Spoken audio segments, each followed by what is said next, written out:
Welcome in, everybody. Thank you so much for joining us in this webinar, Executive Presence, Credibility, and Connection. My name is Gerri Brehm. I'll be hosting this 30-minute session around executive presence. It is a little bit of theory versus practice, which when it comes to executive presence or any kind of presentation skills, it's a little bit something missing there, but we would like to give you some thoughts around how do you build and maintain your credibility and how do you make sure you're making those connections. The idea of executive presence has really been at the forefront of a lot of things I've been reading lately, mainly because I love this topic. It's something that I love to teach and love to continue to work on myself. The reason why I've noticed it is it's actually being woven into or integrated into conversations around bias and diversity. And I have run into that myself with my clients. I was recently speaking to someone who would identify as part of the global majority and yet a minority within their organization. And from their perspective, it just feels a bit of like a dog whistle of, I think they're just trying to remind me I don't fit in. They say executive presence, but they can't give me a specific of what I need to do more of or less of. And it really just feels like, oh, I don't look like you, or I don't sound like you. So we want to talk about the shift that has happened in the world of executive presence. Let's go ahead and jump in. What was executive presence? For years, there was basically a formula that you could think about when it came to somebody showing up and having the appropriate level of executive presence. And those things still apply today. They're just being defined or articulated a little bit differently. And the first one is the sense of gravitas. And so we think of gravitas. Old school executive presence really was that sense of, yes, they needed emotional intelligence, but they also came across with a little bit of blue chip pedigree. They came from the right schools, or they've been at the right businesses, and whoever's speaking looks like whoever they're speaking to. So this sense of, I've got the bona fides, if you will, to show up and do this work. Communication traits were definitely important, obviously, and that tended to be around the command of the room. There was a sense of forcefulness of, I've got this, I'm going to keep the train on track, and I will control the messaging. I will control things as we move to our conclusion. And sprinkled in there was banter, the ability to throw in a few jokes as needed. The last piece was appearance. So these were the top three, and the appearance piece really was that idea of you're dressing for the next job, right? It was that leveling up, if you will. And I know in the facilitation world, there used to be this formula of try to dress a half step better than the best dressed person in the room, which we never knew what that was. So this idea of coming up with a style of dress that looked professional and just slightly leveled up. The other piece to that, though, was normative physical attractiveness. So this idea that literally, if you were taller than average, you automatically got, check the box, they seem to have executive presence. People who were physically fit, people who were whatever the norms of for physical attractiveness, they tended to fall within that bucket or on that spectrum. And so this could, if you're not part of the majority that's in the room, are your physical traits even considered attractive? Are they somehow holding you back? Is there something about how you show up and your physical abilities, which have nothing to do with your competence or ability to do the job or share a message, somehow a barrier to being heard and understood? So for the last few years, there's been some looking into, well, how has this shifted over time? Because we do have different expectations in the work world. So if we're talking to executives, we're now finding that there is a new version of that gravitas, communication, and appearance. And the gravitas piece now is about inclusiveness. Are you making sure people are in with you in that meeting? That you set them up for success before they come into the room. You respect them. You demonstrate that respect in terms of how you listen to them and reach out to them and ask questions. That idea of really building off the collective genius in that space. The communication piece is authenticity. And I just heard something recently, and I love this. It was the idea of authenticity with context. So that idea of, and I've had people push back on me, I need to be authentic. Ultimately, their colleagues are all calling them authentic jerks, but they want to be authentic. And what I would say when it comes to executive presence is, let's just say you got invited to two weddings in 1 week. The first one was on the beach, and they told you, hey, we're wearing sandals, flip-flops, and shorts. So you'd show up to that wedding dressed appropriately, I'm guessing, for a beach wedding. The very next wedding is going to be in a more formal, old school, traditional house of worship. And whether it's a synagogue or a mosque or a church, cathedral, you would probably be dressing a little bit different for that wedding. You're probably not going to show up in flip-flops and shorts if you're there to show respect. So it's this idea of what's the new normal for your dress code, and are you showing up in a way that demonstrates an understanding of that? The unspoken codes of this is what formal looks like for us, this is what informal or business casual looks like for us. We're going to dive into that a little bit deeper in a moment, but I just want to call these three things out because, as you can see, it really is more about not just somebody standing in front saying, I've got a really well-organized message. That's important, but it's, I've got this organized message, and I'm here to make sure you understand it, and I want to make sure we're connecting on what that message is. All of what I'm talking about here leads into what we call our credibility dimensions. So I'm going to go ahead and put this on a larger screen, and I want to share with you the 5 credibility dimensions. And these exist, and I'm going to run through them. They exist for anything. So presentation skills, meeting, how you're showing up in one-on-ones. I'm going to run it through the lens of executive presence. So this idea of competence. We need to be competent. Well, specifically for executive presence, what we know from leadership is they want people to be concise, direct, and have a well-organized message. By the time you're getting in a room with senior leadership, they want to know that you've done your homework. They just need to hear that executive summary. The next one is professionalism. So there's a whole bunch of stuff that can fall into professionalism. One of the key things for executive presence is, do you have a sense of composure? If things get heated, if people come in hot to the conversation, are you able to really help people feel heard and bring the temperature back down, or elevate it if we need to get people excited about the topic? You're really aware of what does this room need, and I'm going to be professional about how I either push back or respond to pushback. Professional dress falls in there as well, so that's part of that appearance thing, and we'll talk about that in a little bit. I also just want to call out that there is character, and this is a little bit tougher for people to see in the moment, but character really is, in executive presence, I'm showing up with integrity. So if I don't have an answer for something, I actually say I don't have an answer. I let them know I'll get back to you. So that sense of dating and time stamping, I owe you something, I will get that to you. The other piece to this that most people don't spend a lot of time on is likability. And it's a sense of, for executive presence purposes, are you approachable? Are you showing that inclusiveness and that respect of others? Are you smiling at people? Are you making sure that they feel like they belong in that room? And the last one is passion. And this one is the idea that we are really clear on why we're in that room and the message that we need to share, the purpose of that message. We know what needs to be shared, so it goes back to a clear message from competence, but we're doing it with excitement. We believe in it. We want them to understand this information. We want them to believe in this pitch. It all has to be framed around that sense of I care. If I don't care, why should my audience?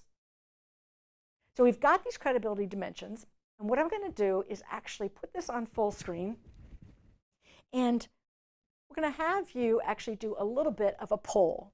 So if you want to throw into chat, or you can answer the poll with which one of these is your top credibility dimension, meaning I've got that in my back pocket.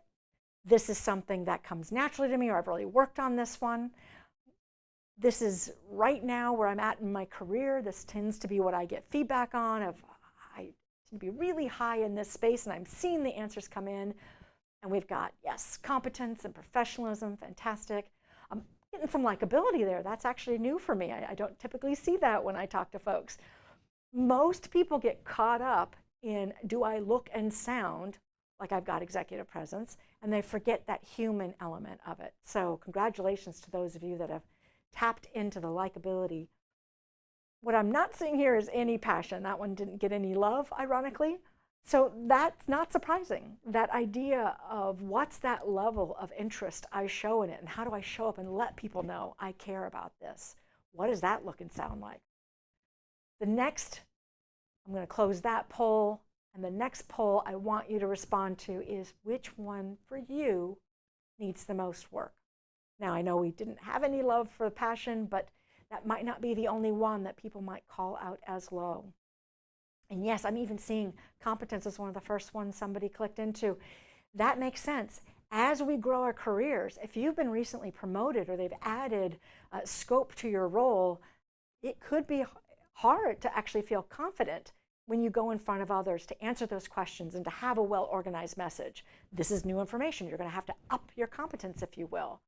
Maybe there's a lot of emotions going on in your organization, and so you're walking into a room where people might have a lot of feelings about whatever your messaging is.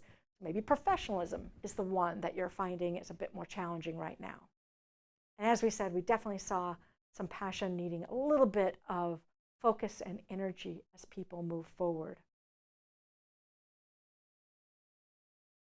As we think about all of these things, getting all of these in some kind of balance,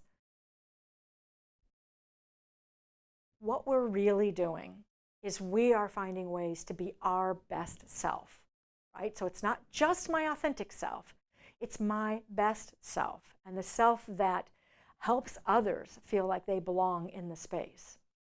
We're really calling this that authenticity piece, and I will say, as I realize who I am, I can see you for who you are. I love that statement, and it reminded me of years ago.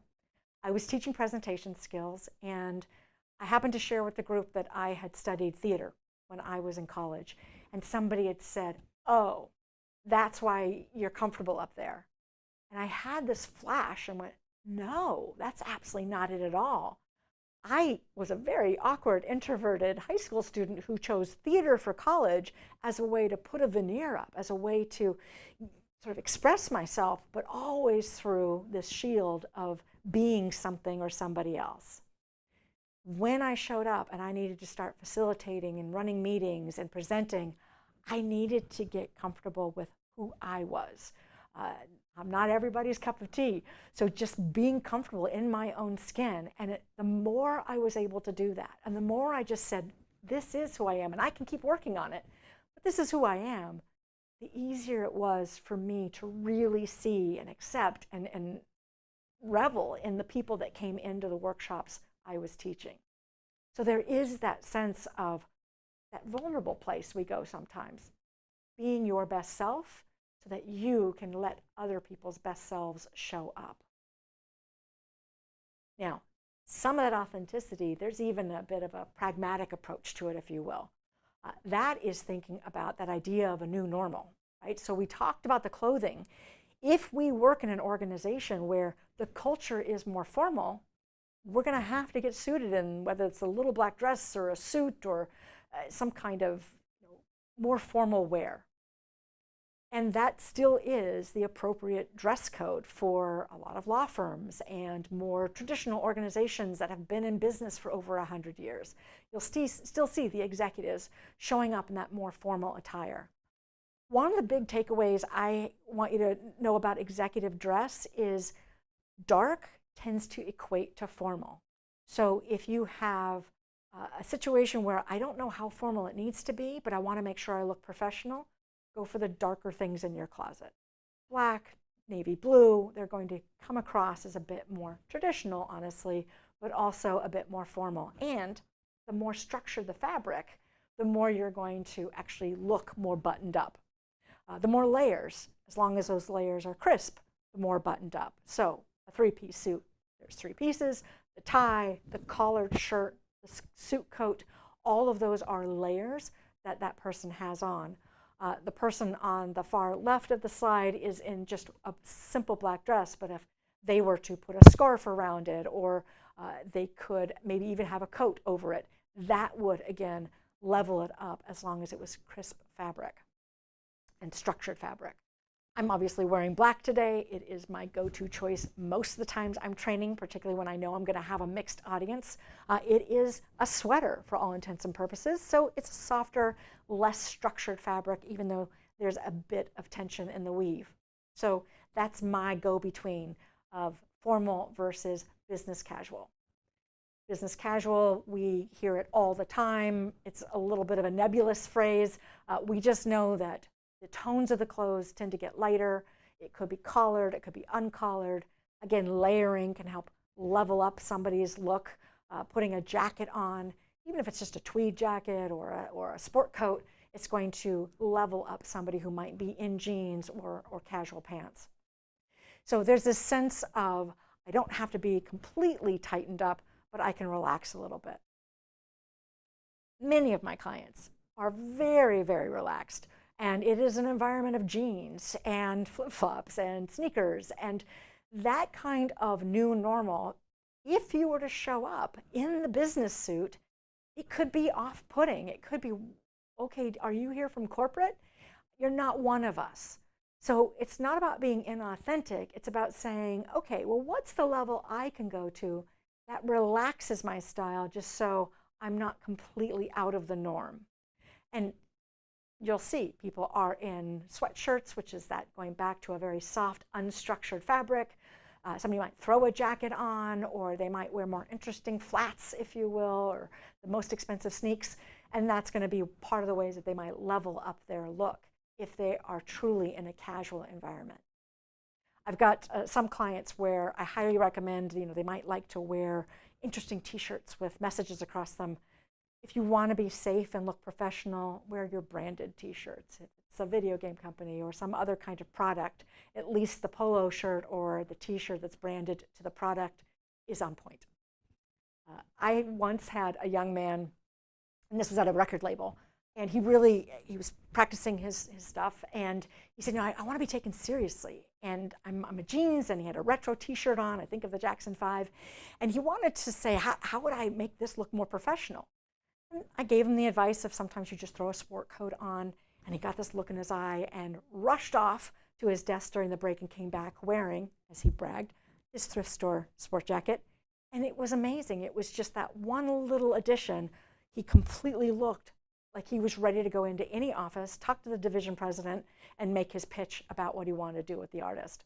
So small shifts can have a huge impact on how you might feel in front of other people. And how you might feel is also a huge piece to how are you able to connect. Are you putting a barrier between you and your audience through the clothing choices that you're making? We want to make sure we're letting go of some of those barriers, being our true self. We're not robots. We're humans. We've got feelings about the content we're sharing. And all of this is about the ability to make a connection. When I think about connection, I really want to start with what can I do? And all of you have some kind of tool out there, whether it's your laptop, whether it is the platform you have meetings in, your phones, you can record yourself delivering a message. You have all these resources available to you to do a dry run, to practice, to see how you look and sound in front of other people. It's a huge gift, and I'm going to encourage you to do it. Just take a meeting and say, let me see what I look and sound like when I cover this topic. You record yourself, you play it back, and I'm really going to encourage you to check yourself for what you're doing well. What do you like about that? What really works? What was inspiring for you? You're going to see things you can't stand. You're going to see things you're like, oh, I wish I didn't do that. Fine. Now make a conscious, intentional choice to do less of that and do more of what you like. The other piece to it is you have endless resources that you can check out. And as you watch a TED Talk, or you're watching YouTube videos, or you're seeing people in your organization give a presentation, go ahead and take that moment and really watch them. What do I like about that? What do I not like about that? Is that something I can repeat? Those behaviors aren't copywritten. So You can try something new. Oh, it looks like they're standing in this way and that seems comfortable for them. Or I noticed they really do extended eye contact and they've got 300 people in the audience. That's interesting. So paying attention to the little behaviors that you can then put into practice. And as you do it, you may find that some fit and you go, yeah, I want to keep that. And some, after a few tries, like, yeah, no, that's not natural. And you let it go. You're going to be finding your own natural style. And the last piece to that is getting feedback. So you're going to turn to people you trust and say, in this upcoming meeting, I'm going to be trying to extend my eye contact, or I really am working on being more conversational and less presenty. And ask for the feedback afterwards on that topic, because now they're primed to look for something and it's easier for them to give you feedback afterwards. And none of us are going to get better if we don't know how we're doing. So give yourself feedback by watching recordings, check out what you like from other people, ask for specific feedback from people you trust. With that, I just want to remind you that there's so much more we can do on this topic, but we only have 30 minutes. So if this is something of interest and you're thinking, I wish my department or my division or my company did something like this, we have those kinds of resources available to you. There's workshops that can be done in person, sometimes even virtually on these topics. Executive presence is a more robust version of this, where people get on their feet and try things. Delivering your message with impact is a version of a basic foundational presentation skills. So really helps people understand the core things that they can put into practice to build confidence and lower their nerves, and even put a message together. And to that, we even have a workshop just on creating credible presentations. How do you create a message that's clear and succinct and focused? So those are resources that are available to you. And when you've received this email from me with this video, you can tap into that and check us out and ask for more details. I'm happy to make time to chat. Our next webinar, I really want to encourage you to also click the link in this email, because we are going to be having a session, a bit of a dialogue between Joe Jokowitz, Heather MacArthur, Evelyn Gonzalez, and myself. And we are going to be talking about creating the future, how to spot trends and stay in front of change. It's on July 30th at 11 a.m. And this will be great if you're a leader, if you are a division head, if you are a manager, if you are an employee who wants to lead the organization forward, if you are an HR professional, L&D professional. We've been talking to your peers and maybe even you, and we would love to share some of the insights that we've gathered and build in a little Q&A for that session as well. So thank you so much for being here today. I want to encourage you to reach out to us. You can find us on LinkedIn, Instagram, as well as YouTube. And if you're not already following us, I'm going to encourage you to do so. Thank you so much. Have a great rest of your day.